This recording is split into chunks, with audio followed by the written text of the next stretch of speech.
Μια φορά συναντήθηκα με τον μάθεση τον Νίκο, τον τρελάκια στη γέφυρα του Αγίου Διονυσίου που ενώνει τον Πειραιά με τη Τραπετσόνα. Τότε ακόμα την έλεγαν Κρεμμυδαρού.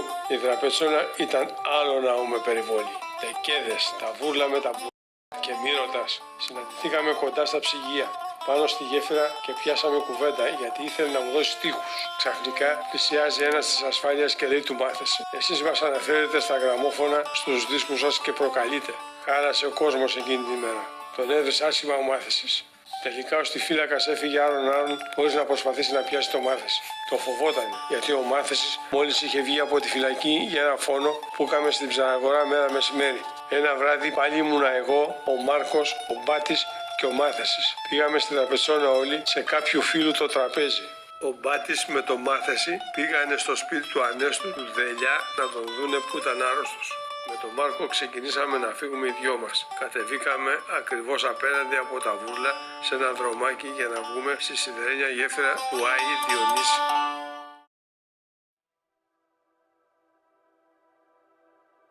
Υπάρχουν σημεία στην πόλη που δεν είναι απλώς περάσματα, αλλά χρονοκάψουλες. Εδώ, πάνω από τις κουριασμένες ράγες που οδηγούν στην καρδιά του Πειραιά, στέκει η γέφυρα της Τραπετσόνας. Οι ίδιες αυτές ράγες πρωταγωνίστησαν στη μεγάλη οθόνη. Δραματικές σκηνές με ήρωες τον Κώστα Κακαβά και την Γκέλη Μαυροπούλου, αλλά και τον Κώστα Καζάκο και τη Μάρθα Καραγιάννη. Η παρατημένη πια σιδηροδρομική γραμμή παρουσιάζει το δικό της ενδιαφέρον. Τούτες οι ράγες έχουν φορτωθεί το κλάμα του μετανάστη για τη Γερμανία. Και όχι μόνον. Τα τελευταία του χρόνια ο αλωτινός σταθμός Λαρίσης εξυπηρετούσε και δρομολόγια προς την Πελοπόννησο. Η τακτική επιβατική και εμπορική κίνηση στην εν λόγω γραμμή σταμάτησε οριστικά το 2004, τότε που έθαβαν κάθε τι αιωνόβιο από ντροπή. Βέβαια, παρόλο που τα τακτικά δρομολόγια σταμάτησαν, πραγματοποιήθηκαν μεμονωμένες κινήσεις ηρεμών ως και το 2006, κυρίως για λόγους μεταφοράς υλικού ή συντήρησης. Έκτοτε, η σιδηροδρομική γραμμή απομονώθηκε, τα δέντρα αγκάλιασαν τις κουριασμένες ράγες και η πεζογέφυρα απέκτησε το χαρακτήρα θεατρικού θεωρείου. Για τους πολλούς πρόκειται για μια απλή σιδερένια κατασκευή. Για τους μοιημένους όμως, αυτή είναι η γέφυρα του Ρεμπέτη, του Μάγκα. Είναι το σημείο όπου ο αέρας του λιμανιού ανακατεύεται με τη μυρωδιά του κάρβουνου και τους ήχους μιας παινιάς που γεννήθηκε στη φτώχεια, μα μεγάλωσε με αρχοντιά. Μια γέφυρα που κουβαλάει ενίοτε ιστορίες αυτοδικίας. Κάποτε ένας αληθινός μάγκας βούτυξε τον αρχιχαφιέ Κιτρινιάρη και ήταν έτοιμος να τον ρίξει από εδώ, ως ελάχιστη ανταπόδοση για τα μαρτύρια που προκάλεσε σε τόσες οικογένειες της πόλης. Οι πιο ψύχρεμοι διαβάτες βέβαια έσωσαν στο παραπέντε το δοσύλλογο που λένε πως από τότες είχε μάτια και στην πλάτη.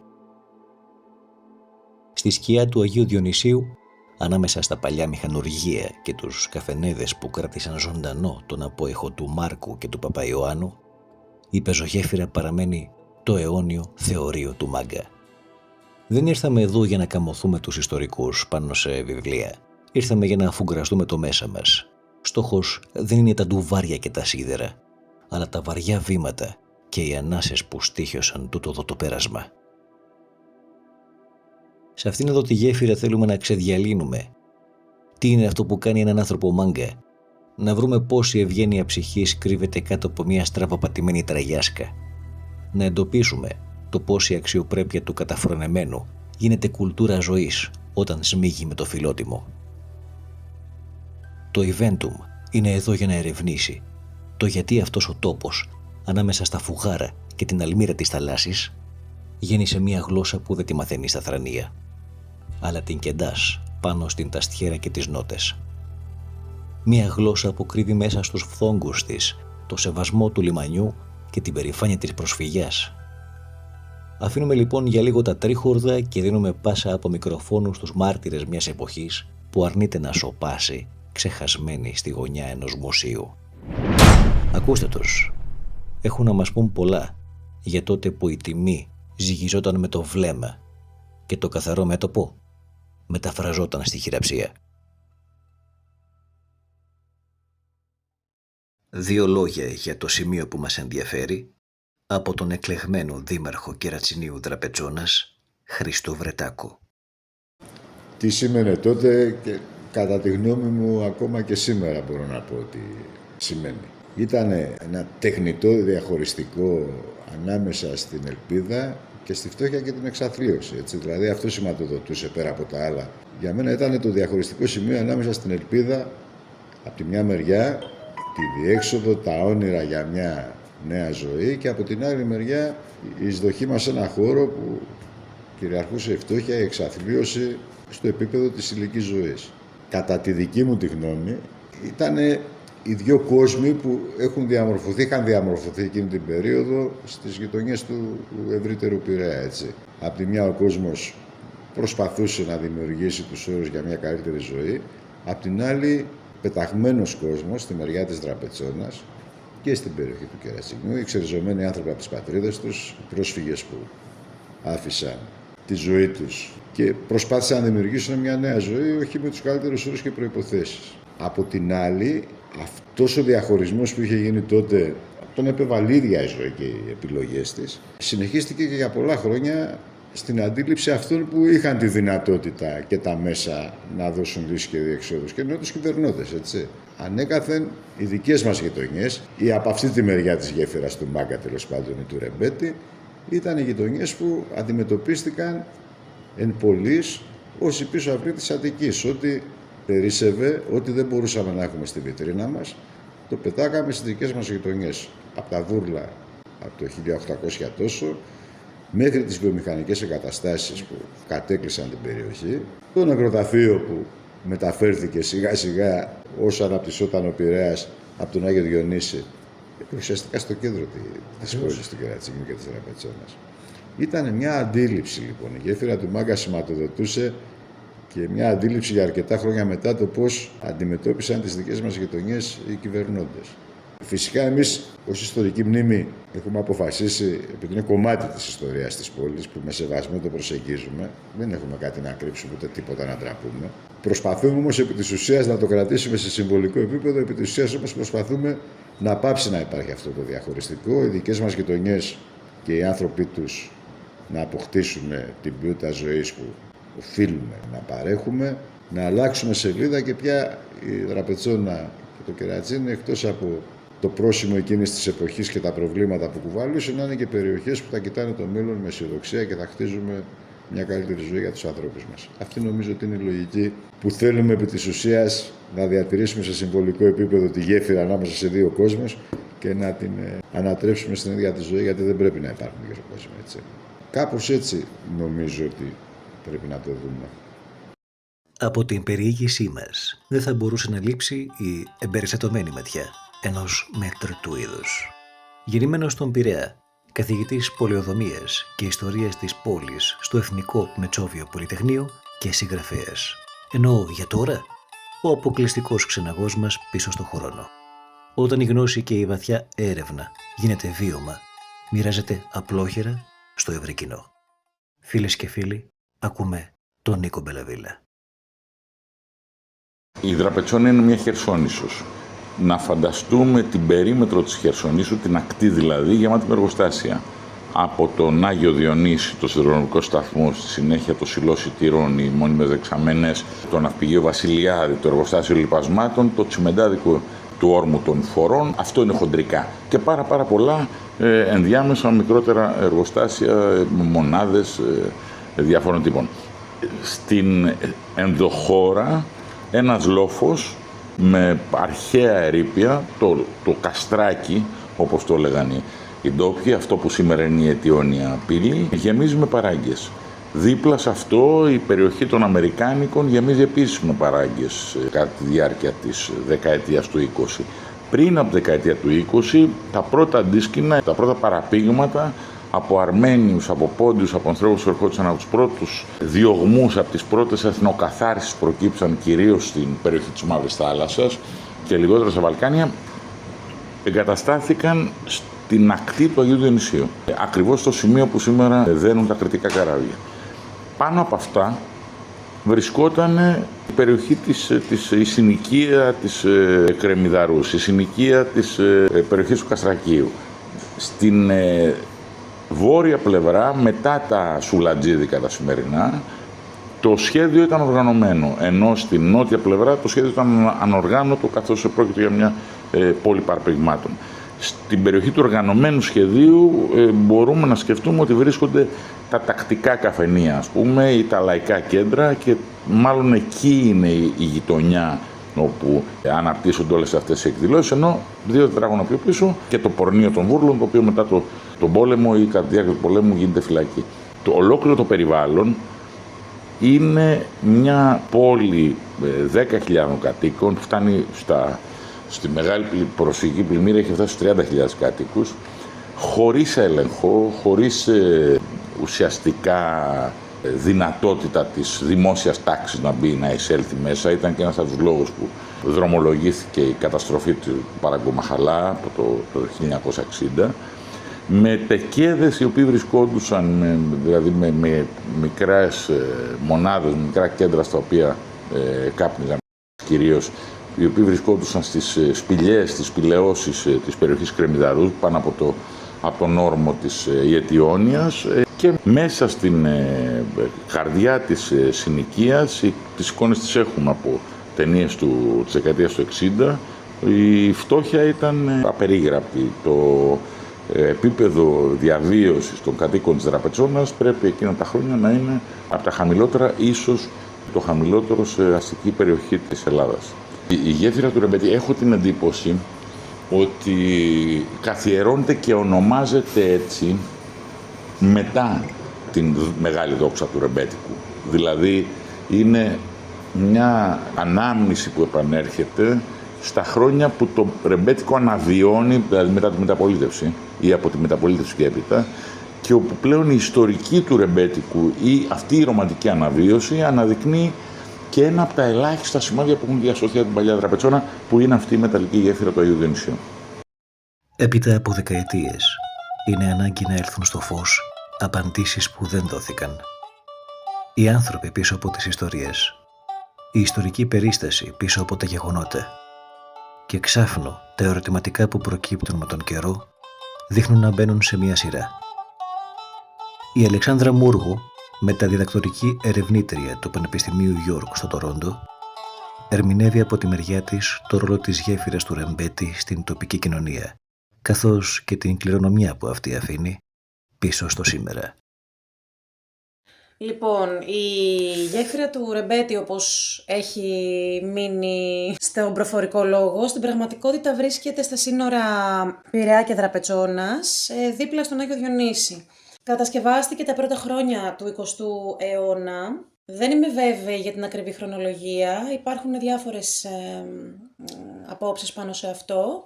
Μία άποψη που επικρατεί είναι, για παράδειγμα, ότι χτίστηκε το 1903, κάποιοι άλλοι υποθέτουν ότι χτίστηκε λίγο αργότερα, αλλά πάντως το σίγουρο είναι ότι στέκεται εκεί πέρα από τα πρώτα χρόνια του 20ου αιώνα. Στην πραγματικότητα αυτό που κάνει αυτή η γέφυρα είναι ότι ενώνει για τους πεζούς το κομμάτι του Πειραιά με τη Δραπετσόνα και κάνει αυτές τις δύο περιοχές προσβάσιμες τη μία στην άλλη. Αυτές οι δύο περιοχές χωρίζονται από τις γραμμές του τρένου, οι οποίες είναι ένα αρκετά βαρύ όριο, όπως θα μπορούσε να πει κανείς, το οποίο δημιουργεί έτσι μια διακοπή στο χώρο. Δεν μπορείς πολύ εύκολα να τις περάσεις λοιπόν αυτές τις γραμμές. Αυτή η γέφυρα λοιπόν, αυτό που στην ουσία είναι το σημείο ακριβώς στο οποίο μπορείς να πας από τη μία πλευρά στην άλλη. Μπορεί λοιπόν τα σημεία τα οποία βρίσκονται κατέρωθεν των γραμμών να είναι πάρα πολύ κοντά από άποψη χιλιομετρικής απόστασης, αλλά είναι και πάρα πολύ μακριά ταυτόχρονα, επειδή αυτό το όριο για πάρα πολλά χρόνια παραμένει μη διαπερατό στο μεγαλύτερό του κομμάτι.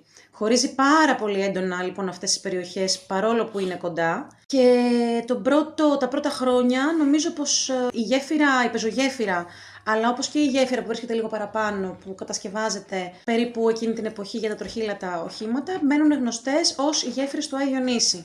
Η πεζογέφυρα βέβαια, σταδιακά μέσα από το θρύλο και το μύθο, μετονομάστηκε σε γέφυρα του Ρεμπέτη.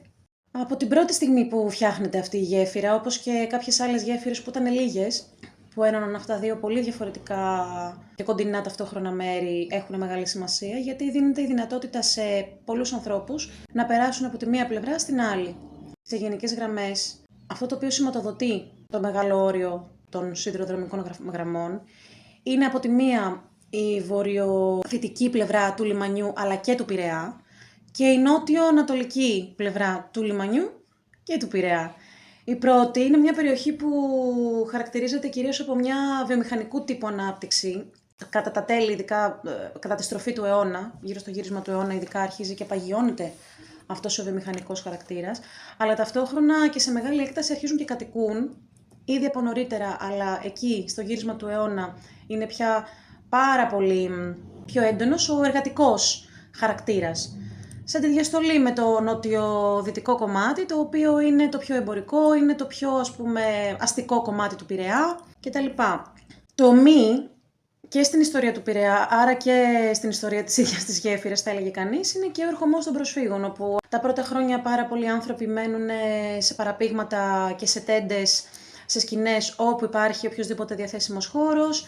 Η Δραπετσόνα γεμίζει από ανθρώπους οι οποίοι δεν έχουν άλλο μέρος να μείνουν παρά τη σκηνή που τους έχει δοθεί για ένα διάστημα μέχρι να μετακινηθούν σε άλλες περιοχές και σταδιακά αρχίζει και φτιάχνεται, μάλλον εμπλουτίζονται οι γειτονιές της Δραπετσόνας με το προσφυγικό αίμα. Και αυτός ο χαρακτήρας ο εργατικός που προϋπάρχει μπολιάζεται και από τους πρόσφυγες και τις προσφύγισσες που πάνε και κατοικούν εκεί πέρα.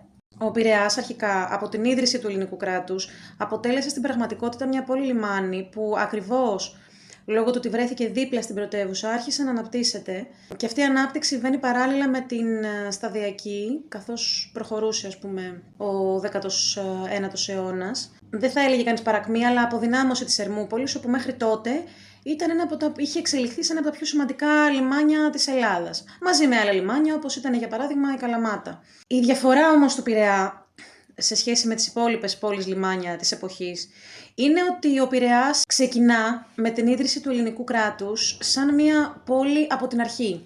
Πολύ γρήγορα εξελίσσεται σε ένα σημαντικό εμπορικό και βιομηχανικό κέντρο. Από τα μέσα του 19ου αιώνα και έπειτα υπάρχει μια ραγδαία, σε κάποιες φάσεις θα μπορούσε να πει κανείς, διαδικασία εκβιομηχάνησης με όλο και περισσότερα καταστήματα να ανοίγουν και οι οποίες, όπως καταλαβαίνεις, επηρέασαν έντονα τη φυσιογνωμία της πόλης. Μάλιστα. Ταυτόχρονα με αυτή τη διαδικασία συγκροτήθηκαν και οι εργατικές γειτονιές του Πειραιά, όπως τα Μανιάτικα, τα Κρητικά, η Γούβα του Βάβουλα. Και αυτές οι γειτονιές, αν τις δεις στο χάρτη, με έναν τρόπο δημιουργούν ένα τόξο, το οποίο κατά μια πλειοψηφία θα λέγαμε, εντάξει, τα Κρητικά δεν είναι ακριβώς εκεί, είναι σε αυτή τη βορειοδυτική, το μεγαλύτερο κομμάτι είναι σε αυτή τη βορειοδυτική, γεωγραφία της πόλης. Είναι σημαντικό να μην ξεχνάμε ότι οι περισσότεροι και οι περισσότερες που μετανάστευαν εκείνα τα χρόνια στον Πειραιά βρίσκονταν στην πόλη σε αναζήτηση τύχης. Μείνανε ακριβώς στην βορειοδυτική πλευρά του, δηλαδή πάνω εντός εισαγωγικών από τις γραμμές του τρένου. Αυτό σταδιακά άρχισε να παγιώνει και αυτές τις περιοχές ως εργατικές. Αυτός ο χαρακτήρας δεν έχει να κάνει μόνο με το πού εργαζόντουσαν οι άνθρωποι, αλλά και με το πώς κατοικήσανε. Δηλαδή τα σπίτια στα οποία μένανε ήταν παραπήγματα, συχνά κατασκευασμένα από ευτελή υλικά, με πολύ κακές συνθήκες υγιεινής. Μπορεί κανείς να πει ότι παρατηρείται μία κάπως δύσκολη κατάσταση, στην οποία συνυπάρχει η φτώχεια, συνυπάρχει η διαδικασία της επιβίωσης μέσα από την εργασία, αλλά και όχι μέσα από την εργασία, μέσα από πιο αθέατες πτυχές, της καθημερινότητας, που δεν είναι όλα τα πράγματα ρόδινα και γνωστά στο τι συμβαίνει στον πιο καθώς πρέπει εντός εισαγωγικών Πειραιά. Ακολουθήστε τον Πάνο Σίκυλο στα social. Υπήρξε ποτέ το ενδεχόμενο από πλευράς τοπικής εξουσίας να στιβαχτούν αυτοί οι άνθρωποι χωρίς περισσότερο ενδιαφέρον και χωρίς περισσότερη μερίμνα? Δηλαδή, τους ακουμπάμε και όποια είναι η μοίρα τους ας ακολουθήσει? Ή σκέφτηκε κανείς να μεριμνήσει για αυτός?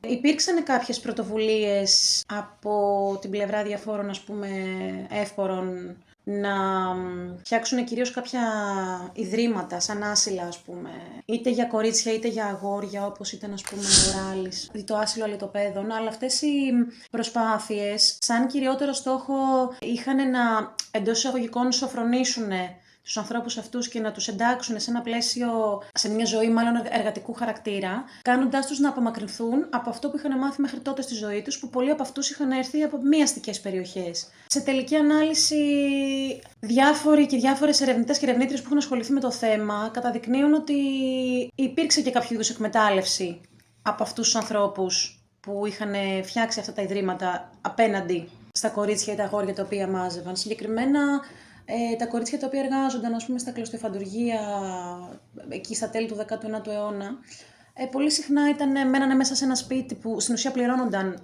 Η πληρωμή τους ήταν το ότι είχαν ένα κρεβάτι να κοιμηθούν και ένα κομμάτι ψωμί, και κατά τα άλλα εργάζονταν ασταμάτητα. Επομένως, δεν είμαι σίγουρη αν αυτό ήταν. Αυτό είναι βέβαια η προσωπική μου τοποθέτηση. Δεν είμαι σίγουρη αν αυτό ήταν ακριβώς κάποιο είδους μέριμνα, ήταν κάποιο είδους, εκμετάλλευση, θα έλεγε κανείς. Κατά τα άλλα, οι σποραδικές προσπάθειες στέγασης ανθρώπων που ήταν σε αναζήτηση στέγης υπήρξαν κατά κύριο λόγο μετά την έλευση των προσφύγων, δηλαδή μετά το 1922. Αυτές λοιπόν τις ανέλαβε κατά κύριο λόγο η Επιτροπή Αποκατάστασης Προσφύγων, όχι όμως τόσο πολύ στην Τραπετσόνα καθεαυτή. Η Τραπετσόνα διαφέρει πολύ από άλλες περιοχές του Πειραιά, γιατί είναι και εκείνη η περιοχή στην οποία δόθηκε και λιγότερο σημασία από πλευράς, ας πούμε, εξουσίας και δομών. Η Τραπετσόνα είναι μια περιοχή όπου σε πολύ μεγάλο βαθμό οι πρόσφυγες χτίσανε τα σπίτια τους και τις παράγκες τους με τη διαδικασία της αυτοστέγασης και στηριζόμενοι πάρα πολύ ο ένας πάνω στον άλλον, δηλαδή στα δίκτυα αλληλεγγύης τα οποία σταδιακά φτιάχτηκαν στη γειτονιά. Και είναι χαρακτηριστικό μάλιστα το γεγονός ότι επειδή δεν κατοικούνταν αποκλειστικά και μόνο από πρόσφυγες, αλλά και από μη πρόσφυγες, δηλαδή από εσωτερικούς μετανάστες που είχαν και εκείνοι έρθει με στόχο να βρουν τέλος πάντων μια καλύτερη ζωή, ήταν τόσο κοντινές τελικά οι εμπειρίες και ο τρόπος με τον οποίο φτιάχνονταν αυτές οι παράγκες, που ερχόντουσαν τόσο κοντά που η εμπειρία του ενός έπλεκε με την εμπειρία του άλλου και στο τέλος συνέθετε μια καινούργια εμπειρία που είχε να κάνει με την ίδια την κατασκευή και τη δημιουργία της γειτονιάς και μετά και τη ζωή μέσα σε αυτήν. Φυσικά, όταν αυτή η γέφυρα αποτελεί το πέρασμα, το βασικό πέρασμα από τη μία πλευρά στην άλλη, σε εκείνο το κομμάτι του Πειραιά, δηλαδή στο κομμάτι που βρίσκεται και σχετικά κοντά στο λιμάνι, καταλαβαίνεις ότι είχε αποκτήσει πλέον κάποια χαρακτηριστικά που την είχαν κάνει το πόσιμο. Είναι το πέρασμα, το γεφυράκι, είναι κάποια σημεία μες στην πόλη, είναι κοινά για όλους, είναι σημαντικά για όλους και τα χρησιμοποιούμε και τα ξέρουμε όλοι. Οι άνθρωποι αυτοί που υπήρξαν κατά κάποιο τρόπο οι θρύλοι της αστικής λαϊκής μουσικής και του ρεμπέτικου δεν ήταν παρά άνθρωποι οι οποίοι είχαν σχέση με το λιμάνι, είχαν σχέση με τις γειτονιές γύρω από το λιμάνι, είχαν σχέση με περιοχές της Τραπετσόνας, με περιοχές του Πειραιά, όπως ήταν για παράδειγμα τα λεμονάδικα. Φυσικά και ένα πολύ μεγάλο κομμάτι της καθημερινότητας και της ζωής τους και αυτών αφορούσε και τη γέφυρα. Ταυτόχρονα πρέπει να σου πω ότι η Τραπετσόνα, αν και κοντά στον Πειραιά, ταυτόχρονα είναι και λίγο κρυμμένη από τον Πειραιά. Και για λόγους, ας πούμε, μορφολογίας του εδάφους, που είναι ίσως το πρώτο και το αυτονόητο, αλλά και γιατί στην Τραπετσόνα κάποιοι περιγράφαν εκείνη την εποχή ότι είναι σαν να περνάς σε έναν άλλο κόσμο. Και πραγματικά, έτσι όπως το έχω καταλάβει κι εγώ, και μέσα από προσωπικές αφηγήσεις, αλλά και μέσα από διάφορες έρευνες, πραγματικά με το που περνούσες αυτή τη γέφυρα βρισκόσουν σε μια πραγματικότητα όπου υπήρχαν τα βούρλα, δηλαδή τα κρατικά πορνεία, η καινοχής του κράτους εκείνης της εποχής, υπήρχαν οι παράγκες, υπήρχε όλο αυτό το συλλογικό, μάλλον αυτή η ύπαρξη των ανθρώπων που ήταν πολύ βασισμένοι ο ένας και η μία πάνω στον άλλον. Ελήψη άλλων υποδομών, έτσι. Ήταν ο μόνος τρόπος να επιβιώσουν οι άνθρωποι. Οπότε πραγματικά μια γέφυρα που σε βοηθάει να περάσει ένα πολύ βαρύ όριο είναι που είναι σημαντική. Καταλαβαίνεις πόσο πιο σημαντική γίνεται όταν τελικά ενώνει δύο κόσμους. Δύο κόσμους. Ταυτόχρονα έχει πολύ ενδιαφέρον το γεγονός ότι έχει μείνει γνωστή αυτή η γέφυρα ως γέφυρα του Ρεμπέτη. Πιστεύω ότι μάλλον είναι μια ονομασία που αποδόθηκε αργότερα στην ίδια τη γέφυρα, αλλά θέλω λίγο να σταθώ στη σημασία αυτής της γέφυρας και στη χωροκοινωνική της διάσταση. Βρισκόμαστε στις αρχές του 20ου αιώνα, έτσι. Όλο και περισσότεροι άνθρωποι από την επαρχία, πριν ακόμα έρθουν και οι πρόσφυγες, σε αναζήτηση τύχης, βρίσκουν δουλειές στα εργοστάσια, οι οποίες δουλειές αυτές δεν είναι αυτό που θα έλεγε κανείς απαραίτητα σταθερές δουλειές ή εύκολες. Πάρα πολλοί άνθρωποι εργάζονταν περιστασιακά, άτυπα, με το κομμάτι, αλλάζανε τόπο εργασίας πάρα πολύ συχνά από το ένα βιομηχανικό κατάστημα στο άλλο. Ήταν λίγοι εκείνοι οι οποίοι είχαν μια σταθερή δουλειά μες στο εργοστάσιο και μάλιστα από αυτά τα στρώματα, ας πούμε, τα εργατικά, ήταν και οι πιο προνομιούχοι. Επομένως, καταλαβαίνεις ότι η διαδικασία της επιβίωσης μέσα από την εργασία δεν συμβαίνει και πάρα πολύ εύκολα και απλά. Συχνά, δύσκολα, ένας άνθρωπος ή μια οικογένεια από μόνοι τους κατάφεραν να τα βγάλουν πέρα. Και ακριβώς επειδή οι κατασκευές, ας πούμε, των σπιτιών δεν είναι οργανωμένες, αλλά γίνεται μέσα από μια συλλογική εργασία, από τη μία η δουλειά στο εργοστάσιο που ένωνε, ή στα εργοστάσια, ή αυτή η κινητικότητα μέσα στα εργοστάσια, από τη μία δουλειά στην άλλη. Η ανασφάλεια, ο μόχθος για να μπορέσει να επιβιώσει τέλος πάντων. Από την άλλη, μικρά σπίτια τα οποία δεν καλύπτουν ούτε τις βασικές ανάγκες. Ένα πολύ μεγάλο κομμάτι της ζωής βγαίνει στο κατόφλι και έξω από το κατόφλι, στον ίδιο το δρόμο. Καταλαβαίνεις ότι δημιουργεί μια πάρα πολύ συγκεκριμένη συνθήκη, ούτως ώστε να δίνει ακόμα μεγαλύτερη σημασία στη γέφυρα αυτή που σε περνάει από τη μια πλευρά στην άλλη. Ένα άλλο σημαντικό κομμάτι που είναι καλό να έχουμε στο μυαλό μας είναι ότι ο Πειραιάς αποτέλεσε ένα χωνευτήρι ανθρώπων που, ειδικά όσον αφορά τις βορειοδυτικές, ας πούμε, αυτές συνοικίες πάνω από τις γραμμές του τρένου, βρέθηκε εντός εισαγωγικών εκτός των τυχών της ίδιας της πόλης. Αυτό δημιούργησε μια χωροκοινωνική πόλωση και διαφοροποίηση ανάμεσα στις περιοχές αυτές, η πάνω και η κάτω, όπως λέγαμε και πριν. Μπορώ να σου δώσω μερικές περιγραφές σε σχέση με τις συνθήκες κατοίκησης που έχει σημειώσει η Βίκα Γκιζελή, που λέει ότι οι συνθήκες διαβίωσης ήταν τόσο ανθυγιεινές και ότι δεν είχαν βελτιωθεί καθόλου και στις αρχές του 20ου αιώνα, που κάποια στιγμή πραγματοποιήθηκαν κάποια αντιπλημμυρικά και υδραυλικά έργα που υποτίθεται πως θα βελτίωναν κάπως την κατάσταση. Ωστόσο, η κατοικία ήταν μια μικροσκοπική ξύλινη κατασκευή με πάτωμα από πατημένο χώμα και τενεκέδες. Και συχνά στις εφημερίδες της εποχής χαρακτηριζόταν ως θλιβερή, αξιοθρήνητη. Τα σπίτια περιγράφονταν ως υπόγειες τρόγλες, υγρές και τελείως σκοτεινές, με φοβερές οσμές. Μάλιστα, στην περιοχή του Βάβουλα υπήρχαν και περιπτώσεις ανθρώπων που κατοικούσαν μέσα σε σπηλιές. Στο πλαίσιο που περιέγραψα, η ανάγκη βελτίωσης των κατοικιών των ανθρώπων από την εξουσία εκείνα τα χρόνια υπαγορεύει την απομάκρυνσή τους από το κέντρο.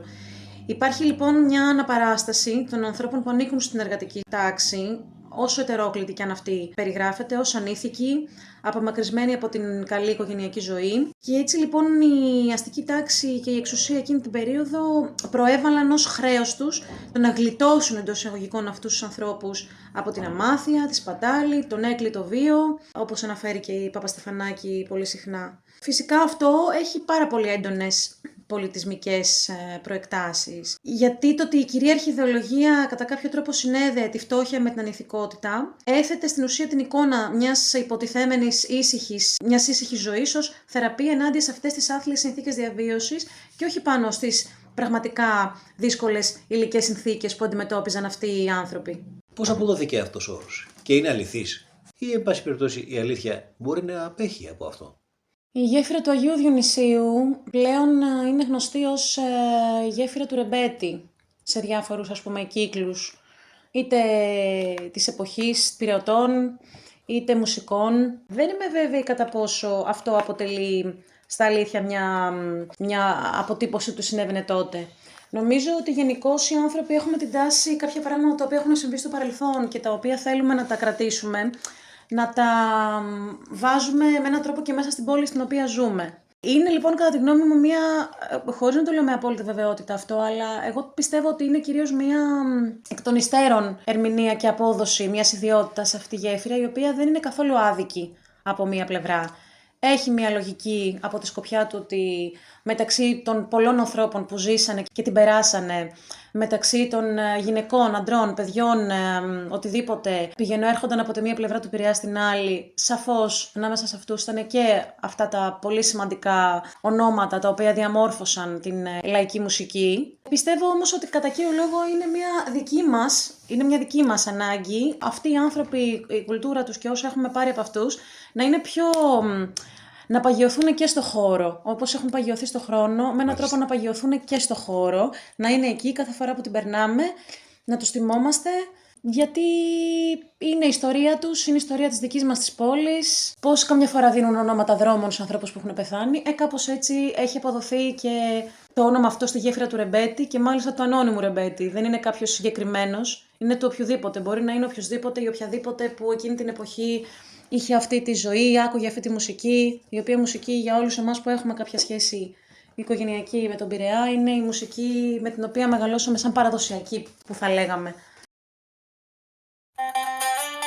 Επισκέφθηκα το συγγραφέα Βασίλη Πισημίση στον υπέροχο χώρο του, το Παλαιοπωλείο Ενθυμήματα. Ο Βασίλης Πισημίσης είναι από τους πιο σόφρονες ειδικούς στο μετερίζει που τολμούν να πουν αλήθειες το δίχως άλλο. Εργάζεται δε ακάματα για τη διάσωση της συλλογικής μας μνήμης. Το βιβλίο του «Τρούμπα, βούρλα, λιμάνι, χώρος και μνήμη του πειραϊκού περιθωρίου στον 20ο αιώνα» αποκαλύπτει στον αναγνώστη πτυχές μιας άλλης εποχής που κάποιοι έζησαν και άλλοι την ονειρεύτηκαν. Η γέφυρα που προέκυψε από το σταθμό Λαρίσης. Παλιά το λέγανε σταθμό Λαρίσης, το 1904 που φτιάχτηκε. Και δομήθηκε όλο αυτό το πράγμα με τις πέτρες όπως φτιάξαμε σταθμό. Με την ίδια τεχνοτροπία είναι φτιαγμένη και η γέφυρα που ουσιαστικά ένωνε ή χώριζε αν θες τις δύο περιοχές. Την Δραπετσόνα με τον Πειραιά. Την κακόφημη συνοικία λοιπόν της Δραπετσόνας, γιατί από εκεί ήταν, σου λέω τώρα, στο Μεσοπόλεμο ουσιαστικά. Μετά την άφηξη των προσφύγων, το σταθμό τον λέγανε ή σταθμός Λαρίσης ή σταθμός Αγίου Διονυσίου ή σταθμός της Ξενιτιάς. Επειδή ερχόντουσαν από όλες τις ελλαδικές επαρχίες λόγω του λιμανιού από τα νησιά κτλ. Και από εκεί έφευγαν για να μεταναστεύσουν για τη Βόρειο Ευρώπη κτλ. Τώρα η Δραπετσόνα ήταν πολύ έρημος τόπος, δεδομένου ότι ήταν τα βούρλα εκεί και οι τεκέδες και εκείνα και τα άλλα, ας πούμε, πολύ κακόφημη περιοχή. Και όσο προχωρούσες προς τα μέσα, προς τα λιπάσματα, προς τα σφαγεία, προς τα εκεί γινόταν ακόμα χειρότερη, ας πούμε. Λέγεται ότι και ο Παπαϊωάννου το είχε πει, ότι για να γίνει κάποιος ρεμπέτης, ας πούμε, πρέπει να περάσει τη γέφυρα. Αλλά και μεταγενέστερα, μέχρι τέλος του εμφυλίου, βράδυ, από μαρτυρίες που έχω, δύσκολα να περνάει στη γέφυρα. Πάρα πολύ δύσκολο, γιατί ακόμη ήταν ερημιές εκεί. Και ας είχαν γίνει φυλακές στα βούρλα και ας είχαν γίνει όλα αυτά. Φαντάσου τότε με τον εμφύλιο, δεν υπήρχε λέει, ούτε να διασταυρώσουν ούτε τίποτα. Είχα εγώ κάτι με σένα. Εγώ ήμουν δεξιός και εσύ ήσουν αριστερός. Και είχαμε μια διαμάχη. Έτσι. Και πήγαινα και έλεγα εγώ, ας πούμε, ότι ξέρεις κάτι, ο τάδε είναι αυτός, είναι, ας μην ήσουν εσύ αριστερός. Και έλεγα ότι αυτό το είναι αριστερός, για αυτό που τη στείνανε εκεί πέρα, ούτε να εξετάσουν, μπαμ, τέλειωνες. Ή το αντίθετο. Ή το αντίθετο, οι αριστεροί με τους δεξιούς. Δεν θα βάλουμε τη σιγαριά τώρα να ζυγίσουμε ποιος σκότωνε τους περισσότερους κτλ. Όποιον κατηγορούσαν για πλάκα. Εσύ είχες έχθρα με κάποιον και τον έλεγες, στην άλλη ώρα τον είχαν σκοτωμένο στον δρόμο, ας πούμε. Χωρίς να εξετάσουν ποιος και γιατί και αν τους λες αλήθεια και αν δεν τους λες αλήθεια. Αφού και στα λιπάσματα λέει, όταν σχολάγαν οι άνθρωποι το βράδυ από εκεί, έπρεπε να προσέχουν, ας πούμε, αν έμενε κανείς Κερατσίνη, αν έμενε Νίκαια, αν έμενε Πειραιά και δεν έμενε εκεί στη Τραπετσόνα. Γιατί κυρίως οι άνθρωποι που δουλεύανε στα λιπάσματα μένανε εκεί τριγύρω, ας πούμε, στη Τραπετσόνα. Έτσι, και άλλωστε, όσους δουλεύανε εκεί μέσα, πάρα πολλοί κόσμος, ήταν γνωστοί, τους γνωρίζανε. Παιδί μου, κάθε μέρα πρωί βράδυ περνάγανε, κάνανε, δείχνανε. Στα λιπάσματα, στο Γιαλάδικο, είχε και κατοικίες μέσα. Μένανε οι άνθρωποι και μάλιστα έχω και μάρκες από εκεί. Σισιτίου, που πέρανε μια μερίδα φαΐ και τρώγανε, ας πούμε. Τους παρήχανε και τέτοια πράγματα. Στο Μεσοπόλεμο, που οι κυβερνήσεις αλλάζανε κάθε 3 μήνες και κάθε εκείνο, δεν υπήρχε αστυνόμευση. Κυριαρχούσε η αυτοδικία. Δηλαδή αυτό που λέμε οι άγραφοι νόμοι, που κυρίως λειτουργούσαν στις πιάτσες, τι λέμε, την αγορά. Μετά όλη η πλατεία Καραϊσκάκη που ήταν 2 φορές την κάψανε εκείνη, ας πούμε. Μπράβο, που ήταν όλα τα μαγαζιά εκείνα τα άλλα, γενικά έτσι στις πιάτσες.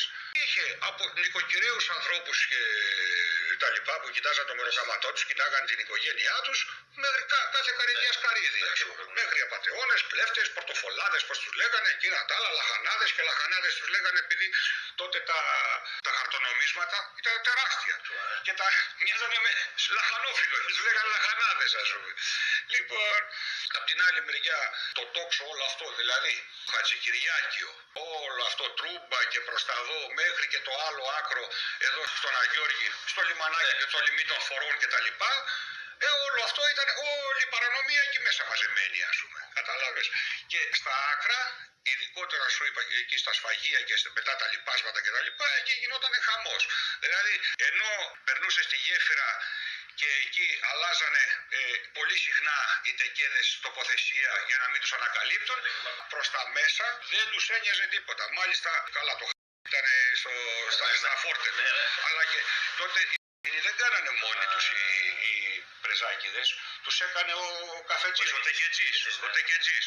Και μάλιστα λέγεται ότι σε εκείνα τα μέρη βάζανε ένα λευκό πανί στο παράθυρο, που σημαίνει ότι μην έρθεις, άμα πήγαινε ξέρω εγώ κανένα κλιμάκι ότι είσαι αστυνομία της χωροφυλακής, μην έρθεις εδώ γιατί ή θα σας σκοτώσουμε ή θα μας σκοτώσετε. Δηλαδή να τα βρούμε αποκλείεται, ας πούμε. Και επειδή ο Πειραιάς, επανέρχομαι στις πιάτσες που σου λέω, επειδή ο Πειραιάς είναι ένα μοσαϊκό, ένα παζλ από όλες τις ελλαδικές επαρχίες, συν τους πρόσφυγες της Μικράς Ασίας που το 22 μοιράστηκαν 125.000 άτομα, αν δεν κάνω λάθος, στην ευρύτερη περιοχή του Πειραιά, δηλαδή Νίκαια, Κοκκινιά, Κερατσίνη, Δραπετσόνα και ούτω καθεξής. Είναι το event του με τον Πάνο Σίκυλο.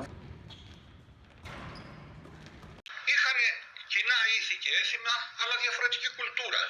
Αστυνόμευση δεν υπήρχε, ελλειπής. Για να υπάρχει λοιπόν, να μην φτάνουμε στην αυτοδικία, μόνο του βγήκε, χωρίς να το επιβάλλει κανείς η άγραφη νόμη, που έπρεπε να σέβομαι εγώ εσένα, εσύ το ένα, να προσέχεις πώς μου μιλάς κτλ. Γιατί στο χωριό το δικό σου μπορεί να έλεγες και να μην έτρεχε τίποτα. Στο δικό μου ήταν λόγος να σφαχτούμε. Ή το αντίστοιχο, ξέρω εγώ, να ρίξεις μια μεγαλύτερη βρισιά και για σένα να μην ήταν τίποτα, για μένα πάλι ήταν. Οπότε από μόνοι τους, ναι, λες και η φύση τους έκανε και βγήκαν αυτοί οι άγραφοι νόμοι να προσέχουν πώς μιλάει το ένα στον άλλον. Πώς το λέμε ο Τρελάκιας, ο Νίκος ο Μάθησης. Εγώ από όλα αυτά που έχω ακούσει και τα λοιπά, δεν τον έχω, δηλαδή δεν ήταν έτσι οι μάγκες του Πειραιά, οι πραγματικοί μάγκες του Πειραιά. Και αυτό μου το έχει πει και ο πατέρας μου και ο πατέρας του Σπύρου, ενού φίλου Μανιάτη και τα λοιπά, που κουβεντιάζουμε και βρισκόμαστε κάθε μέρα, ας πούμε. Αρχικά είχαν υπέρμετρο εγωισμό, έτσι, όλοι, εκείνη την εποχή. Αλλά οι πραγματικοί μάγκες βασιζόντουσαν σε τρεις σταθερές. Δηλαδή στο λόγο, στην πέσα, στην τιμή και κυρίως του οικογενειακού τους περιβάλλοντος και κυρίως τις γυναίκες, και μετά στο δίκιο. Δηλαδή, όχι όπως σήμερα, ότι ξέρω εγώ με πείραξε ο τάδε, καθάρισε για μένα. Όχι ρε φίλε, δεν καθαρίζω. Πες μου το τι συνέβη. Έχεις δίκιο. Αν έχεις δίκιο, έχει καλό σου. Να του κάνω μια παρατήρηση, ξέρω εγώ κτλ. Άσε που τους ψευτόμαγκες αυτούς, τους κουραδόμαγκες, δεν άξιζε τον κόπο να τους χτυπήσει ο άλλος. Δηλαδή και να του έκανε και οτιδήποτε να του έκανε, τον ξεφτύλιζε. Γιατί ήταν ντροπή του να τον σκοτώσει αυτόν. Και έπιανε το μαχαίρι και τον ξεφτύλιζε. Του ρίχνε μυτιές στον κόλο να ματώσει ο κόλος του, όπως έκανε ο Μάθησης στο Μάρκο με τις πυρουνιές, ας πούμε. Έτσι, γιατί ο Μάρκος ήταν ήσυχος άνθρωπος. Ήταν αμαρτία αυτό το μάθαμε. Ναι, ήταν ήσυχος άνθρωπος. Λοιπόν, δεν χωνευόντουσαν από τότε, ας πούμε. Καλά, πολλά τα σενάρια γιατί μαλώσανε, γιατί κάνανε, γιατί δείξανε, ξέρω εγώ, πάρα πολλά. Ο Νίκος, ο Μάθησης ήταν εκείνη την εποχή αυτούς, όχι ότι μάσαγε, έτσι, στιγνός εγκληματίας, δεν μάσαγε. Ναι, αλλά φιγουρατζής, λεζάντα λέγανε κάνει, ας πούμε. Και μόνος του. Λέει στην αυτοβιογραφία του ότι όταν πρωτοβγήκα, λέει, στη μαγιά για να ανέβω επίπεδο και τα λοιπά, πήγα να τα βάλω με ένα πρωτόμαγκα εκεί. Και δεν μου έδωσε την ευκαιρία αυτός. Δεν θέλησε να χτυπηθεί μαζί μου, ας πούμε. Να μην χάσει πόντους και πάρω εγώ, ας πούμε. Κατάλαβες. Η έννοια της πραγματικής μαγιάς τηρούσε αυτούς τους κανόνες. Και πολλοί από αυτούς που δεν ήταν καθόλου γνωστοί ήταν πραγματικοί μάγκες. Γιατί είχαν την οικογένειά τους, δουλεύανε μέσα σε ένα τέτοιο περιβάλλον φτωχικό και πώς να σου πω, δύσκολο περιβάλλον, έτσι, που έχεις να κάνεις με κάθε καρυδιά σκαρίδι, και μεγαλώσανε, κάνανε περιουσίες, σπουδάσαν τα παιδιά τους και δεν ήταν. Δηλαδή τι ήταν, μαγιά είναι να πηγαίνεις στα καφενεία, να γίνεσαι με το χιλιώμα και να πηγαίνεις στο Σπύρο να ξυλοφορτώνεις τη γυναίκα για αυτό, είσαι μάγκας. Δεν είσαι μάγκας, έτσι δεν είναι. Ή να τα παίρνεις από τις να κάνεις κοινό, είναι μαγιά, δεν είναι μαγιά. Μαγιά είναι να κοιτάς τη δουλειά σου και να τηρείς αυτό το τρίπτυχο που είπαμε πριν, ας πούμε. Αυτό είναι πραγματικός μάγκας. Το 40 που ξέρω εγώ που ήρθαν οι κατακτητές και τα λοιπά, φύγανε οι από τα βούρλα και πήγανε στην Τρούμπα. Στην Τρούμπα προϋπήρχαν τα καφέ σαντάν, τα αυτά, μετά καμπαρέ, μετά έτσι, μετά αλλιώς. Στην Τρούμπα μπορούσες να κυκλοφορήσεις. Όσο δουλεύανε τα μαγαζιά και τα λοιπά, μπορούσες να κυκλοφορήσεις. Δεν συνέφερε κανένα. Επειδή συνυπήρχαν κάτοικοι και μαγαζιά, κανένα δεν σύφερε να γίνονται φασαρίες. Και τα μαγαζιά μεταξύ των όταν είχαν διαφορές, δεν τις λύνανε στον χώρο αυτόν. Έτσι τις λύνανε αλλού. Και όταν πέρναγε μια κοπέλα και βράδυ και 10 και 12 η ώρα, και αν την πήρεσε κανένα δεσμετισμένος, οι πορτιέριδες από τα μαγαζιά την προστατεύανε. Από εδώ όμως, μετά τη γέφυρα, δεν υπήρχαν τέτοια πράγματα. Κατάλαβες.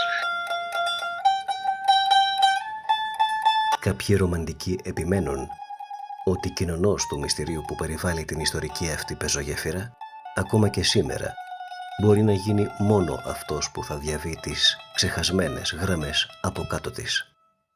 Αυτός που θα αφουγκραστεί περπατώντας τον πόνο των ψυχών που τσουβαλιάστηκαν μέτρο το μέτρο πάνω στον ανισόπεδο βράχο.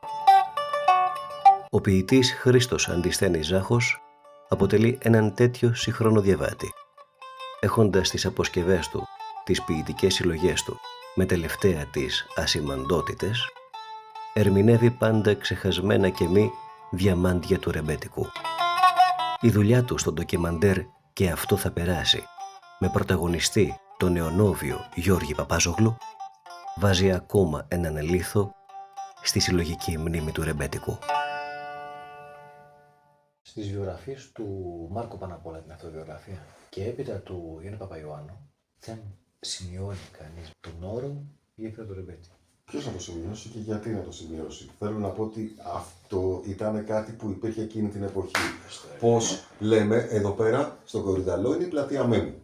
Άμα μπεις στο χάρτη και κοιτάξεις, θα δεις πλατεία Παγκόσμιας Ειρήνης. Πότε βαφτίστηκε η Παγκόσμια Ειρήνη αυτή η πλατεία, δεν ξέρει κανείς. Αλλά πάντα έχει σε παρένθεση Μέμου, γιατί όλος ο κόσμος την γνωρίζει ως Μέμου και ας λέγεται Παγκόσμιας Ειρήνης. Άμα πεις τώρα σε ένα κορυδαλιώτη, πού είναι η πλατεία Παγκόσμιας Ειρήνης, ας πούνε, ποια πλατεία θες ρε φίλε, μήπως λες τη Μέμου. Λοιπόν, κατά τον ίδιο τρόπο, έτσι ήταν και με τη γέφυρα του Ρεμπέτη. Η γέφυρα είχε γίνει για να εξυπηρετεί στο τρένο στην Τραπετσόνα εκεί πέρα και επειδή ήταν η Κρεμμυδαρού η λεγόμενη, εκεί πέρα ήταν όλοι οι τεκέδες, οι σπηλιές παραλιακά που πηγαίνανε και με τις βάρκες κιόλας για να πάνε να την πηγαίνουν ελεύθερα και να μην έχουν προβλήματα με τους μπάτσους κτλ. Και να παίξουν και τα οργανάκια τους και να γλάρουν, να γουστάρουν. Όλοι λοιπόν, επειδή ήταν και στα γύρω μέρη, Νίκαια, Πειραιά, Δραπετσόνα, Κερατσίνη, γύρω περιοχές, αφού ζούσαν εκεί, για να πάνε στον Τεκέ να την πιούνε, έπρεπε να περάσουν από τη γέφυρα του Ρεμπέτη. Έτσι ονομάστηκε γέφυρα του Ρεμπέτη. Δεν έχει καμία πινακίδα ή ταμπέλα ή επίσημη αναφορά που να λέγεται ότι εδώ βρίσκεται η γέφυρα του Ρεμπέτη. Αυτό είναι από στόμα σε στόμα γιατί εκεί βρισκόντουσαν όλοι.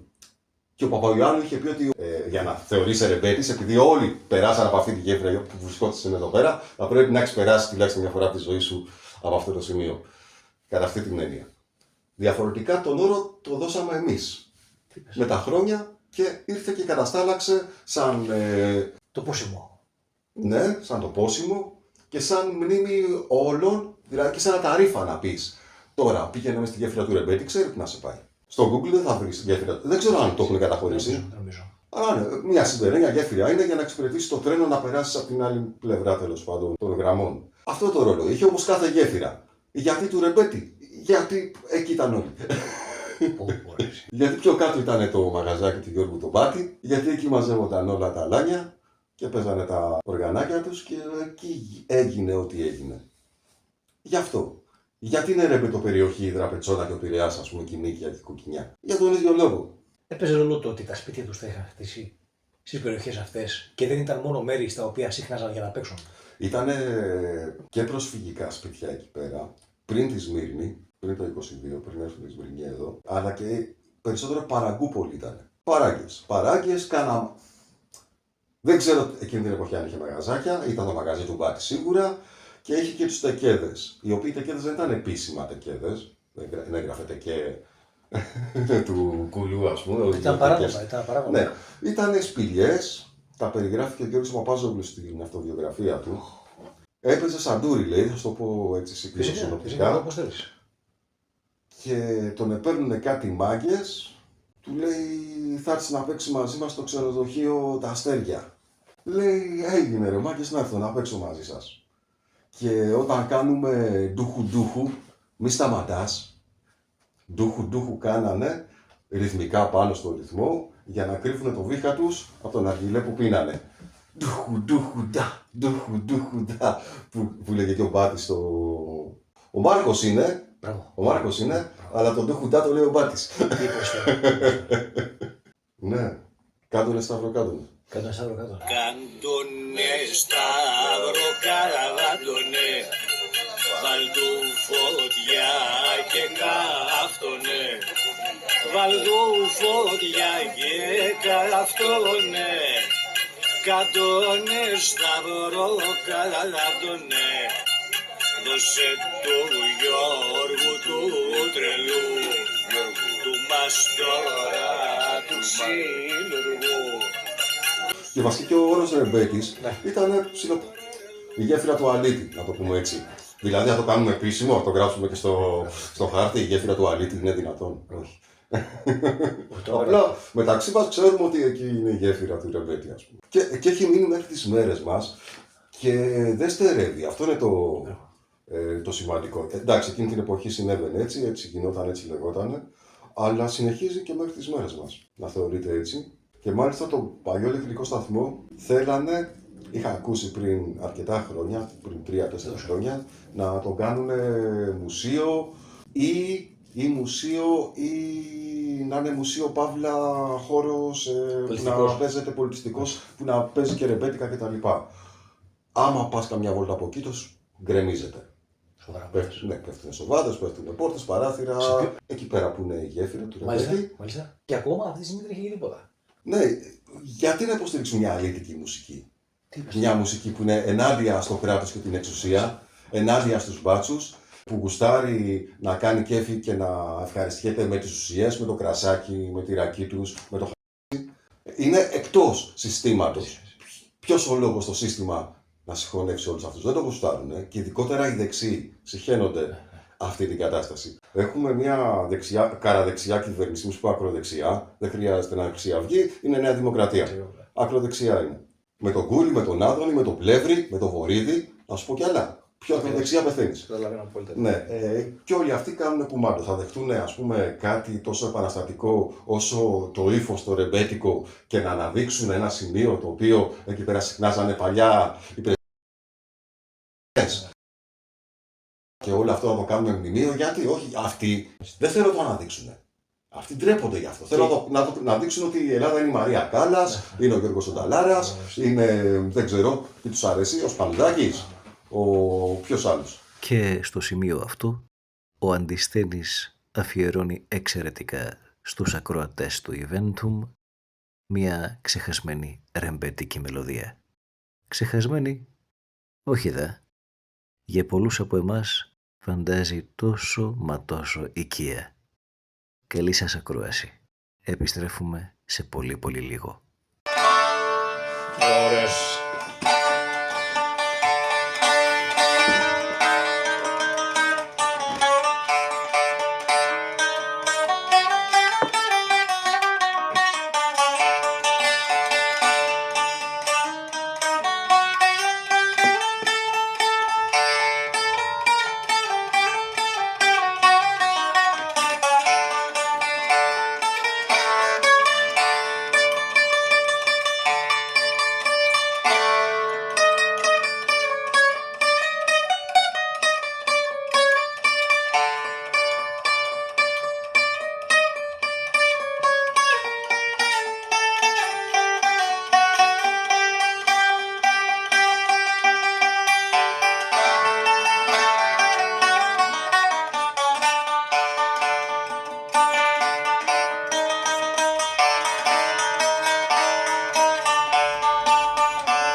Γεια σας Αντισθένη.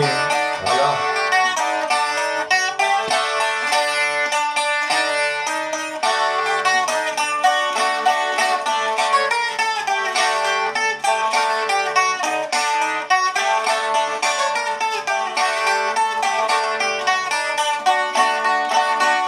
Μες στη φυλακή που μπήκα βρε, μάγκες μου εκεί τη βρήκα.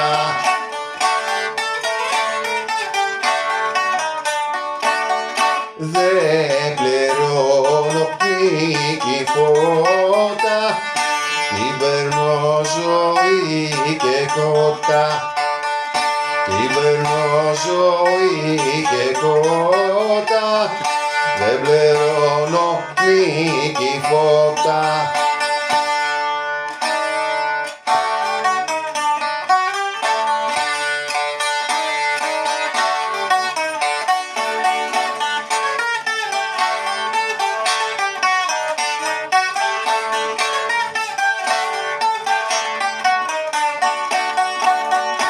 Έξω μες στην κοινωνία βρε, την περνούσα μ' αγωνία.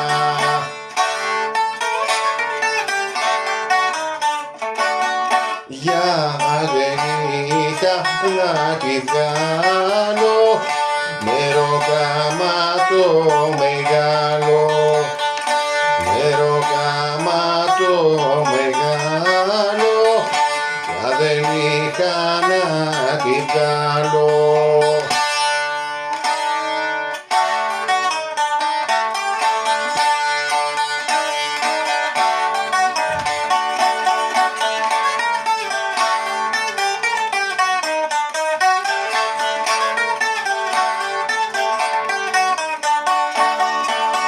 Στο κελί τώρα κλεισμένος βρε, κι από όλους ξεχασμένος.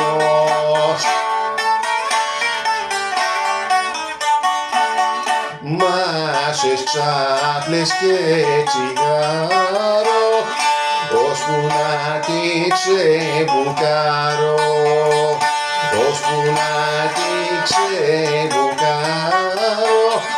Μάσες, ξάπλες και τσιγάρο.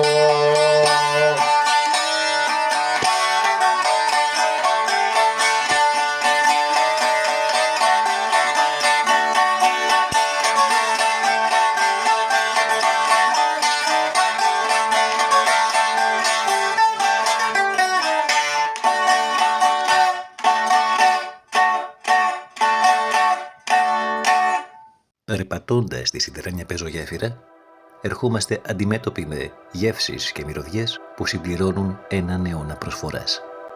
Από τον Πόντο στη Δραπετσόνα. Ο παππούς μου ήρθε από τη Μικρά Ασία, από τον Πόντο, στην Ορτού, με ένα νησοκαστράκι. Μετά πήραν εδώ πέρα αυτό, ζούσαν εδώ πέρα το κράτος στο παραχωρητήριο, το 35, το μαγαζί, από πάνω το σπίτι. Σιγά σιγά πουλάγε μπαστρουμάδες. Το 35 άρχισε και έκανε φασολάδα με κόκαλα μέσα και έτσι να επιβιώσουν τότε με το... Πού ήταν οι Γερμανοί, κατοχή, δύσκολα χρόνια. Μετά ξεκίνησε το μαγαζί, κανονικά, σιγά σιγά τσούκου τσούκου με μια πισταριά μικρή, έχω και να σου δείξω και φωτογραφίες. Το πρώτο μαγαζί ήταν, εδώ πέρα ήταν ο Μπαρμπαμινάς ήταν ο πρώτος και μετά ο παππούς μου. Μετά ήταν τα άλλα μαγαζιά, ο Αβραάμ, ο Καράμπαμπας, τα οποία όσα κρατήσαν άλλα μεταπολιθήκαν. Εμείς είμαστε εδώ από το 35, ο παππούς μου, εγώ με τρίτη γενιά, φαντάσου. Τέλος πάντων, και εδώ ήταν η γέφυρα από κάτω.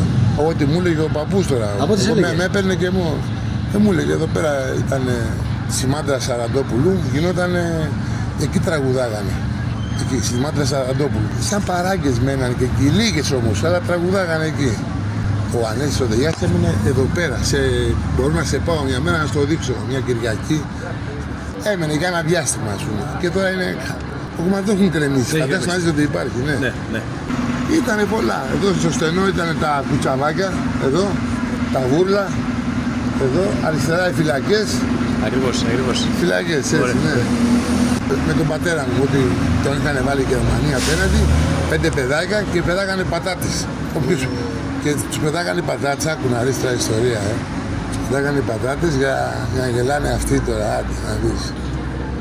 Και τι χρόνια δηλαδή, δύσκολα. Τέλος πάντων, εντάξει, ό,τι μπορούσαμε κάναμε. Κάπου φαντάζει δύσκολο, αλλά τελικά αφήνεις τα ντοκουμέντα να σε οδηγούν. Κάθε λογή στοιχείο. Όμως την τελευταία απάντηση θα τη βρεις στους ανθρώπους. Στη μνήμη, τη μαρτυρία, το βίωμα που έγινε τραγούδι. Όταν θέλεις να φωτίσεις την ιστορία, δίνεις το μικρόφωνο στους ανθρώπους που την έζησαν.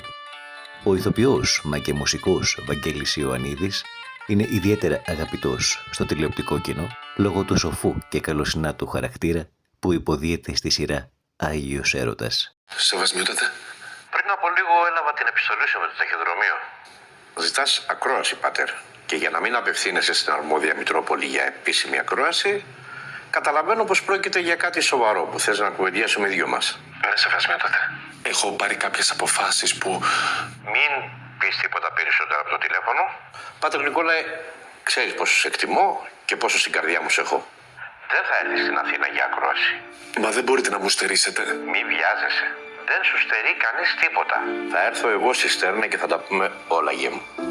Η συνάντηση μαζί μας στη γέφυρα του Ρεμπέτη κληροδότησε στην έρευνα ιστορίες από Χρυσάφι. Ήμουνα σε μια ηλικία, θα μπορούσα να πω, των 12 ετών, όταν άρχισα να με ενδιαφέρει το τραγούδι το ρεμπέτικο, γιατί είχα γνωρίσει από κοντά το και νεαρό τότε το Στέλιο τον Βαμβακάρη και είχε αναλάβει έτσι να με μοιήσει σε αυτό το είδος.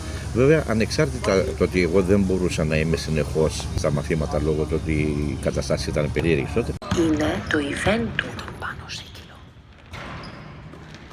Δουλεύαμε το πρωί, το απόγευμα πηγαίναμε τεχνική σχολή, δεν είχαμε και τον χρόνο τον πολύ. Όμως από εκεί και ύστερα θυμάμαι ότι μία χρονιά Χριστούγεννα ο πατέρας μου σαν δώρο, πρέπει να ήμουν 13 ή 14 χρονών, μου είχε πάρει μία κιθάρα και στον άλλο μου τον αδερφό, γιατί είμαστε 5 αδερφές στην οικογένεια, του είχε πάρει ένα μπουζούκι. Ο αδερφός μου δεν το μπουζούκι αυτό δεν το χρησιμοποίησε ποτέ του και μάλιστα θυμάμαι ένα χιουμοριστικό αυτό, είχαμε βγει με μια βαρκούλα τότε στο Πασαλιμάνι που νοικιάζανε βαρκούλες και το πιάσε και το βάλει το μπουζούκι μέσα και το έκανε κουπί, ας πούμε. Τέτοια φάση. Και τσαντίστηκα και το πήρα από τα χέρια και εκ τότε σαν να καρφώθηκε πάνω, σαν να με μάγεψε. Και άρχισα και έπαιζα με εκείνο το μπουζούκι. Ένα μπουζούκι τώρα που μιλάμε ήταν σε ποιότητα ήταν πολύ χαλιά. Εντάξει, κι όμως αυτό το μπουζούκι ήταν αυτό που με έκανε και ξεκίνησα να παίζω ρεμπέτικη μουσική. Τη ρεμπέτικη μουσική την αγάπησα λόγω του παππού. Ο παππούς μου, ο οποίος έμενε εδώ στο Τραπετσόνα, έμενε ακριβώς στο Καστράκι εκεί που γεννήθηκα και εγώ, άκρη στον κρεμό και πολλές φορές, ας πούμε, καθόταν εκεί σε μια άκρη, σε μια πολυθρόνα, είτε έβλεπε από κάτω είτε οτιδήποτε και τραγουδούσε. Και τραγουδούσε «Θα πάω εκεί στην Αραπιά». Και μου έκανε εντύπωση και από κοντά, ας πούμε, τον ρώταγα τι είναι αυτό παππού. Και μου εξηγούσε ότι ήταν κάποια τραγούδια τα οποία σήμερα τα ονομάζουμε, τα έχουμε βάλει όλα σε ένα κουβάκι, τα ονομάζουμε ρεμπέτικα. Που, εντάξει, αυτά τα τραγούδια δεν το λέω πολλά χρόνια ότι είναι λαϊκά τραγούδια. Έχουν να κάνουν με το λαϊκό τραγούδι. Για να μην λέμε συνέχεια τον ίδιο όρο, λαϊκά τραγούδια, λέμε εμείς η μουσική. Τραγουδάω παλιό λαϊκό και ρεμπέτικο. Μα ποια διαφορά. Ναι, το ρεμπέτικο είναι ένα κομμάτι της λαϊκής μας μουσικής, το οποίο ήταν συγκεκριμένος ο σκοπός του. Μιλούσε για ναρκωτικά, μιλούσε για πορνεία, μιλούσε για πόνους, μιλούσε για μαγκές, για τέτοια πράγματα, κουτσαβάκια κτλ. Δεν μπορώ να το ξέρω. Εγώ προσωπικά δεν το ξεχωρίζω το ρεμπέτικο από το λαϊκό. Είναι λαϊκό τραγούδι μιας άλλης μορφής. Όπως μπορούμε να πούμε, μπορείς να ξεχωρίσεις το δημοτικό τραγούδι και να πεις παίζω δημοτικά, παίζω και ας πούμε υπηρώτικα. Ναι. Όχι βέβαια. Παίζω δημοτικά, παίζω και καλαματιανά. Όχι. Δημοτικό τραγούδι δεν είναι. Μάλιστα. Υπάρχει το καλαματιανό, υπάρχει το αυτό. Είναι βέβαια αυτά που λέω εγώ τώρα είναι ρυθμοί. Έτσι. Αλλά απλά το λέω για να έχουμε μια εικόνα. Μάλιστα.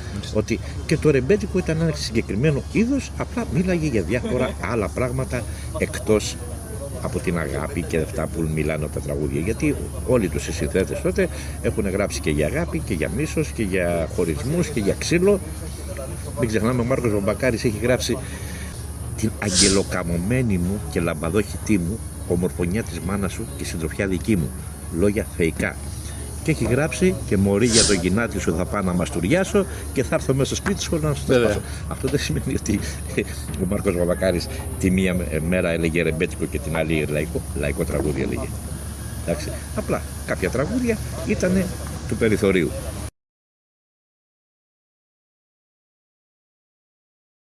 Ήμουν πολύ μικρός, ήμουν 11 χρονών.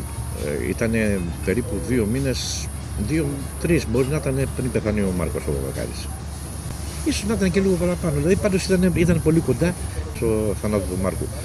Πέρναγα έξω από το σπίτι του τυχαία, γιατί εμείς βασικά όλοι τότε οι άνθρωποι που ζούσαμε εκεί, που ήμασταν πιτσιρικάδες, δεν υπήρχαν λεωφορεία. Και αν υπήρχαν λεωφορεία δεν είχαμε να πληρώσουμε το εισιτήριο.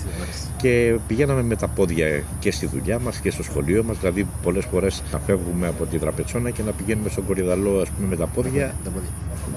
Ή ας πούμε εγώ που πήγαινα στον Πυθαγόρα, στον Πειραιά, που πήγαινα, ας πούμε, για να σπουδάσω μηχανοτεχνίτης, έφευγα και πήγαινα στον Πειραιά με τα πόδια. Τι γίναγα με τα πόδια. Και μετέπειτα, όταν γκρεμίσανε τα σπιτάκια μας εδώ στη Δραπετσόνα, που φύγαμε από τη Δραπετσόνα και πήγαμε Νίκαια, Κορυδαλό κτλ., παλιά κοκκινιά που έζησα πολλά χρόνια, πάλι το ίδιο πράγμα κάναμε. Δηλαδή, λοιπόν, και μέσα σε μία από αυτές τις πορείες μου βρέθηκα έξω από το σπίτι του Μάρκου, ακούγοντας τη μελωδία του μπουζουκιού βασικά. Και σταματάω σε εκείνο το μαντράκι, γιατί δεν θυμάμαι, το έχω κάνει εικόνα, ένα άσπρο μαντράκι με μια καγκελοπορτά γκρι, και κάθομαι και κοίταγα και τον άκουσα με τη βαριά φωνή «Ρε, τι κάνεις εδώ?» Και του λέω «Ακούω». Φωνάζει το Στέλιο από μέσα, ο Στέλιος είναι πολύ νεαρός τότε, βγαίνει έξω και του λέει «Για δες τι θέλει». Έρχεται ο Στέλιος, μου λέει «Τι θέλεις?» Και του λέω «Ακούω». Μου λέει «Γνωρίζεις ποιος είναι ο κύριος που παίζει μέσα?» Και του λέω «Ο κύριος Βαμβακάρης». Και ακούω τη φωνή του Μάρκου, γιατί ήταν μπροστά μου ο Στέλιος, δεν τον έβλεπα, και του λέει «Να τον αναλάβεις εσύ αυτόν». Αυτή ήταν η γνωριμία μου με την οικογένεια του Βαμβακάρη, με το Στέλιο μέχρι και την ημέρα που πέθανε. Εντάξει, ήμασταν φίλοι, δεν κάναμε πολύ παρέα, γιατί και οι συνθήκες, ας πούμε, ήταν και λίγο περίεργες. Και εκείνος με τα δικά του και εγώ με τα δικά μου, τις οικογένειές μας.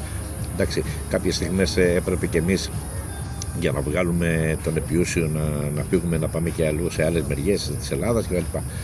Εντάξει, μετά από εκεί και ύστερα έκανα πάρα πολλά χρόνια παρέα με τον Λινάρδο τον Βαμβακάρη, ο οποίος ήταν του Αργύριου γιος, και να φανταστείς ότι τα παιδιά του και τον Αργύρη, γιατί έχει τον Αργύρη, έχει και την Αρετή. Βέβαια και με την Ούλη, τη σύζυγό του, αλλά πιο πολύ για τα παιδιά θέλω να πω ότι τα έχω αγαπήσει αυτά τα παιδιά, και δηλαδή τώρα αν μου πει κάποιος κάτι, νιώθω ότι είναι δικά μου παιδιά, γιατί τα γνώριζα από πολύ μωρά αυτά τα παιδιά. Μείναμε φίλοι με τον Λινάρδο, είχε και ένα μαγαζί εδώ στον Πειραιά ο Λινάρδος, οι Πενιές του Βαμβακάρη έτσι λεγότανε, και μέχρι που τον χάσαμε και αυτόν, έφυγε ο Λινάρδος, κάναμε και με αυτόν παρέα. Αυτή ήταν η γνωριμία μου με την οικογένεια Βαμβακάρη. Αν, ας πούμε, οι άνθρωποι που ξέρουν την ιστορία της Δραπετσόνας θα γνωρίζουν ότι στην περιοχή εδώ της Δραπετσόνας, και ειδικά κοντά στην γέφυρα αυτή που αποκαλούν η περισσότερη γέφυρα του Ρεμπέτη, εντάξει, που είναι μια γέφυρα που περνάγεις αυτή την γέφυρα εδώ και έφευγες από την ένομη τάξη και έμπαινες στην παρανομία. Αυτό γινόταν γιατί από την από εδώ μεριά, στη μεριά της Δραπετσόνας, η γέφυρα οδηγούσε στα βούρλα τα νόμιμα πορά, οι νόμιμοι τεκέδες, και ήταν και οι φυλακές. Αυτό γινόταν για ποιο λόγο? Γιατί το κράτος τότε, οι κυβερνήσεις θέλανε να τους έχουν μαζωμένους όλους σε μία μεριά για να τους ελέγχουν. Ναι. Τότε υπήρχαν τα λεμονάδικα κάτω στον Πειραιά, υπήρχαν πολλές μεριές που μαζευόταν οι παράνομοι και κάναν. Τι εποχές, μάλιστα. Ναι, να σου πω κάτι. Εγώ δεν τους κρίνω αυστηρά τους άνθρωπους, γιατί ήταν οι καταστάσεις τέτοιες που δεν μπορούσαν να κάνουν και αλλιώς. Και το ρίχνανε εκεί. Δηλαδή, ή θα γινώσουν μπεκρής, ή θα γινώσουν χρυσοπότης. Εντάξει, και σε πολύ ακραίες καταστάσεις, ας πούμε, όπως με το Δελιά, θα πέθαινες από τα ναρκωτικά. Εντάξει, πολλοί από τους ανθρώπους αυτοί που μιλάμε για τους μουσικούς, έτσι, που παίξανε αυτό το είδος της μουσικής που παίζουμε κι εμείς και το υπηρετούμε, γιατί το υπηρετούμε πραγματικά, το λέω μέσα από την ψυχή μου. Πολλοί από τους ανθρώπους αυτούς θέλανε να έχουν μια διαφυγή, να ξεφύγουν λίγο από τα κατηγορημένα, και πέφτανε εκεί. Αντί επιλόγου, μια φωνή που κουβαλάει μέσα της το DNA της Δραπετσόνας. Ο Νίκος Δαμίγος γεννήθηκε και μεγάλωσε στις γειτονιές που περπατάμε και ερευνούμε, ξετυλίγοντας έπειτα από χρόνια ο ίδιος το νήμα της δικής του βιωμένης ιστορίας. Με την ακρίβεια της επιστήμης του, αλλά και με τη συγκίνηση κάποιου που νιώθει ακόμα τη σκόνη στα γόνατα, μας μεταφέρει πίσω στην τοπογραφία της μνήμης. Στα πολύ παλιά χρόνια, πριν τα εργοστάσια και τα σπίτια, εδώ ερχόντουσαν όλοι οι κυνηγημένοι, φυλακισμένοι, κατατρεγμένοι, απόκληροι, οι δραπέτες δηλαδή, πραγματικά και μεταφορικά να χρηστούν. Γεννήθηκα στη Δραπετσόνα. Τη γέφυρα, τη σιδερένια, τη λέγαμε οι Δραπετσονίτες πάντα γέφυρα. Υπήρχαν στα χρόνια μου διαδοχικά 2 μαγαζιά μετά τη γέφυρα, ακριβώς προς τον Πειραιά, του Παπαντορίκ και του Μπεάζογλου, Σαλιάρης. Ο γιος του, Νίκος, έγινε δήμαρχος της Δραπετσόνας. Πρέπει να ήμουν 5-6 χρονών και θυμάμαι να με κρατούν οι θείες μου, η Κασιανή και η Μαργαρό, και να φωνάζουμε μαζί με άλλα παιδιά και με άλλες γυναίκες να μην γκρεμίσουν τις παράγκες. Θυμάμαι τα στρατιωτικά αυτοκίνητα που είχαν τους εργάτες, δηλαδή τα σειρματόσχηνα, για να δέσουν και να γκρεμίσουν τις παράγκες. Αυτό μου έχει μείνει από τότε. Το σπίτι που γεννήθηκα, ένα δωμάτιο και ένα κρεβάτι και μια παραδοσιακή πάντα στον τοίχο για την υγρασία. Ένας διάδρομος, μικρή αυλή και μια κουζίνα. Θυμάμαι το πισόχαρτο στη στέγη, το καφέ ψυγείο πάγου, το βρυσάκι στον τοίχο για το νερό. Το νερό το παίρναμε από την κεντρική βρύση στον δρόμο. Το φαγητό το ετοίμαζε η μητέρα στην καζιέρα. Μία την έχω κρατήσει. Δεν υπήρχε τουαλέτα. Ασβεστομένο και πεντακάθαρο το σπιτάκι μας. Στην κουζίνα κοιμόταν ο πατέρας και εμείς, η μητέρα και τα 3 παιδιά στο δωμάτιο. Το μικρότερο κάθε φορά κοιμόταν σε 2 αντικριστές καρέκλες. Το σπίτι μας, η παράγκα μας, ήταν στο χωματόδρομο του Αγίου Φανουρίου. Ο κεντρικός δρόμος δηλαδή. Δρόμος μεγάλος και κολλητά τα σπίτια, περίπου 150 μέτρα πριν από το Καστράκι. Κολλητά ήταν το σπίτι του Τζανερά, του Ψαρά. Μετά ήταν το σπίτι του Θείου Αργύρη, του Φόρτωμα. Είχε σούστα και ήταν μανάβης αλλά και καρπουνιάρης. Θυμάμαι το άλογο που το περνούσε μέσα από το σπίτι για να το βγάλει στο πίσω μέρος. Απέναντί μας το σπίτι της ιατρού, κυρίας Ειρήνης Σαρόγλου. Το μόνο σπίτι που είχε ξύλινα πατώματα. Θυμάμαι να έρχεται στο σπίτι της ο μετέπειτα άντρας της, ο καπετάν Παναγιώτης Τσάκος, νέο γνωστός εφοπλιστής. Η κυρία Ειρήνη είχε κρατήσει τα δικαιώματά της και ψήφισε στη Δραπετσόνα. Στην ίδια πλευρά ήταν και το ταπιτουργείο του Κοντόπουλου και πολλές γυναίκες δούλευαν και έφτιαχναν τα περιβόητα χειροποίητα χαλιά του Κοντόπουλου. Κομβική λοιπόν τούτη η γειτονιά για πολλές και πολλούς από εμάς. Εδώ το βλέμμα δεν κοιτάζει μόνο τα πλοία που σαλπάρουν, μα αναζητά την ψυχή μιας Δραπετσόνας που αρνείται να ξεχάσει και να ξεχαστεί. Εδώ είναι που τελειώνει η παλιά πόλη και αρχίζει ο θρύλος. Εδώ είναι που οι χορδές του Μπουζουκιού αφηγούνται την ιστορία μιας Ελλάδας που ξέρει να τραγουδά τον πόνο της και να τον κάνει φως. Φίλες και φίλοι, εις το επανειδήν.